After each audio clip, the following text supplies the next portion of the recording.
училище Христо Смирненски Ямбол също почетаха паметта на Апостола в навечерието на 144-та годишнина от гибелта му.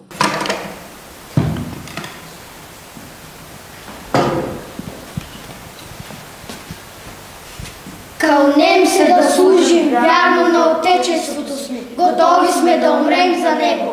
За Левски! Ти се превъплъщаваш в Левски, в този рецитал. Какво знаеш за него и за неговото дело?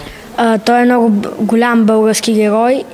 Направил е големи подвиги, борил се за тази година и днеска честваме неговото обесване край София.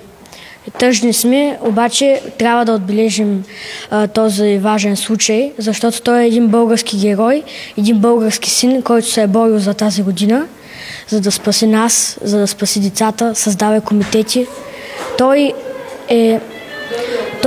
Ние трябва да си го взимаме за пример, да сме като него националисти.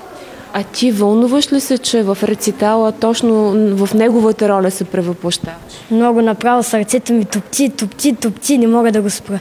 С много трепет и вълнение учениците поднесоха рецитала, който бяха подготвили. Ободрил народа в мъка и беда, готвил го да тръгне бой за свобода. Представиха и театрални етюди, илюстриращи момента от живота и делото на Апостола.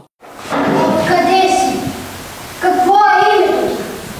Как се казва баща ти? Казвам се Васил, на 36 години съм. От Карлово, баща ми е Иван.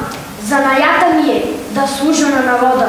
За доброто познаване на живота и делото на Левски и за вдъхновените стихове, които рецитираха, учениците получиха награди и грамоти.